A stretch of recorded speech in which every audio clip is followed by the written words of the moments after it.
Hi, I just got done replacing the coupling between the engine and the drive shaft on this narrow-frame Cub Cadet 127, and I just thought I'd give you a few hints on what I did to make this an easier job.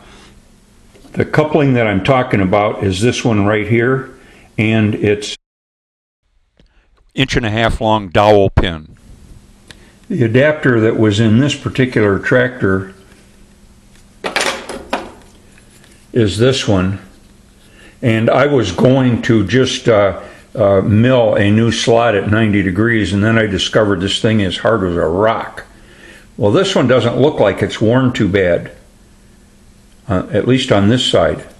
On this side it looks like it's worn pretty bad.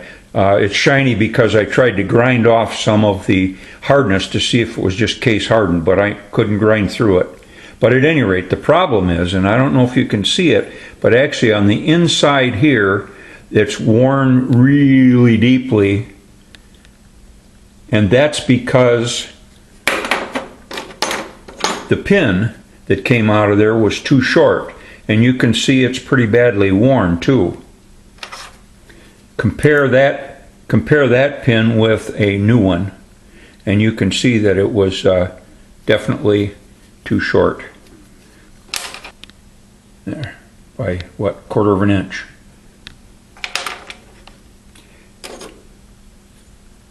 Here's a bad collar out of another one of my tractors, and this is one that does have or had the correct length pin in it, and you can see how that wore evenly both sides. And in both cases I was concerned that since this would turn and catch the shaft in this direction, that it wouldn't have the correct amount of flexibility, and I didn't know whether that might affect the engine or the flex shaft mechanism at all. So I decided to replace these on 2 of my hydrostatic tractors. I might add that a new one of these babies was like $67, and I paid the Cub Cadet part price for the pins and probably paid $4 a piece for them. But at any rate, so it's a job done now. But as you know, it's a hard job. And one of the toughest things is that if you just loosen up the motor and slide it that way, you can't get it to go far enough to get this mechanism apart, even after you remove the 4 bolts that hold the collar to the engine pulley.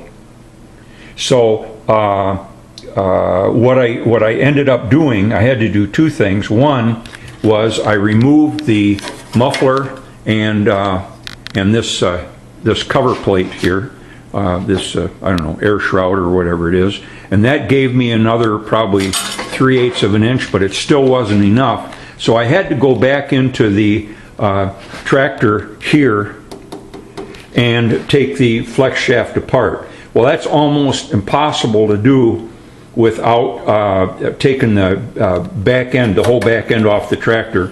So I took another approach. This is the second tractor that I've done this to. I made myself about a 3.5 inch square hole here, and I hope if you look down in there you can see what I'm after, and that is to get to the flex coupling here. So the size of the hole itself is about probably 3.5, 3 3/8 inches square, and that allows you to get in there with a couple of end wrenches and get the front end of the coupling off of the flexible disc. Then by removing these 4 screws here, you can drop down the shroud around the fan enough that you can jimmy the shaft sideways. That still didn't give me enough room here to get things dismantled. So what I did do was to simply raise the engine up a little bit, and here I just took a muffler clamp to use as a connector and lifted the engine with my engine crane up maybe 3 inches, and that finally gave me enough room here to get things apart. Then I drove out the pin before I took things apart with just a good firm 1/4 inch punch and about a 2.5 pound hammer. Then to put the new pin back in, I laid a 1-inch square piece of steel right across the frame here and set the end of the shaft on that piece and then hammered the pin back in place. It was kind of a hard job, but it went well. So that's what I have for you here today, except that what I did was I made a cover for this transmission, or for, well, I don't know, inspection plate I'll call it. I'll call it the flex shaft inspection plate, and that fits right on here, and it's held on with 4 nice little truss head screws.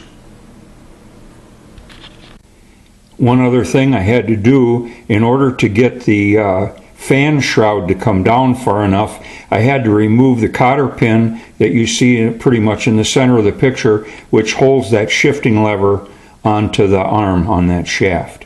That was a bit of a job, but I grabbed it with a small vice grips with the long pointy bits on them and grabbed it real hard and then pried it up with a wrench that fit over the vice grips, so I just had some prying room. So then I pushed the brake rod out of the way, and then I was able to get the shroud down far enough that I could maneuver the shaft with its the drive shaft with its fan blade on it enough to finally get things apart. And here's a final view of my new flex shaft inspection cover in place with its nice little screws. Hard to tell it wasn't there all along. Yeah, I know, some of you guys are thinking, wow, you dummy, why didn't you just take the front end off? Well, you're probably right. I guess if I'd have gone in here and taken these bolts out, then I could, since I've got the crane above me here, I could actually have just put a band around this and lifted this whole assembly right up and out of the way, and then I could get that engine forward pretty easily. And maybe I should have done that. But you know, there is some work to that too, because you've got to take the deck off, you've got to take the quick attach mechanism off, and then carefully, of course, you've got to dismantle the PTO clutch mechanism down in here, which I had to do anyway, and so on, and disconnect the wiring here so that you don't bust anything off when you're pulling it all forward. So that's why I chose the approach I did this time. I've got another one to do in a couple of days, and maybe I will take that approach. So yeah, if that's the way you think it should be done, there's more than one way to skin a cat. As some people already know, I built this grease rack about 15 years ago so that I can drive my Cubs up on there, and I can remove these sections right here so I have complete access to the mower deck to clean it and pull the blades off and stuff. There are 2 8-foot ramps that are about 12 inches wide that just drop into holes here and out the back, and then I just open my garage door and drive the tractor up, close the garage door so I've got heat and what have you. Anyway, it's worked out really well for all these years. But the reason that I'm bringing this up now is regarding engine removal. I have one more tip to share. Getting the, there are 4 bolts that hold the engine in, 2 on each side. And the 2 rear bolts are easy to get out, but the front 2 bolts are under here, and the axle's in the way. So what I do is to simply jack the front of the tractor up about 3 or 4 inches so you can see the wheels are maybe, if one side is pushed down, this side is up about 2 inches. And so you can go to either side of the tractor, and when you push the axle on this side down like that, there's a pretty good amount of room, not too hard at all, to get underneath there to get at that other bolt. Works the same for the other side too. Okay, this is just another shot of the whole Cub Cadet grease rack and the ramps that get you out to the rest of the world. And here I'm removing the side for the one track so that I can get complete access under the mower deck.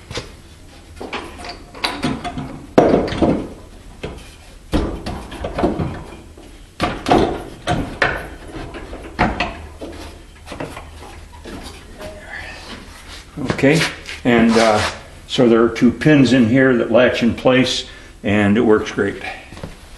Here's a back view of my grease rack.